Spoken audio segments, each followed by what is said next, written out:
വയനാട് പുനരധിവാസത്തിന് 529.5 കോടി വായ്പ അനുവദിച്ച് കേന്ദ്രം. ടൗൺഷിപ്പ് അടക്കം 16 പദ്ധതികൾക്കാണ് വായ്പ അനുവദിച്ചത്. പലിശയില്ലാത്ത വായ്പ 50 വർഷം കൊണ്ട് തിരിച്ചടച്ചാൽ മതി. സംസ്ഥാനങ്ങൾക്കുള്ള മൂലധന നിക്ഷേപ സഹായത്തിൽ ഉൾപ്പെടുത്തിയാണ് കേന്ദ്രം വായ്പ അനുവദിച്ചത്.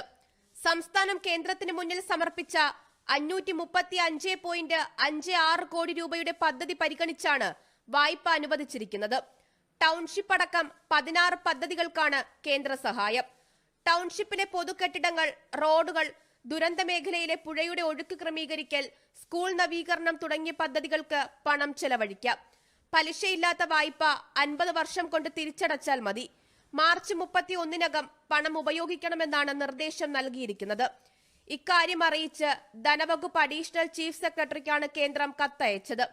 മുണ്ടക്കൈ ചൂരൽമല പുനരധിവാസത്തിനായി കേരളം കേന്ദ്രത്തോട് ആവശ്യപ്പെട്ടത് 2000 കോടിയായിരുന്നു.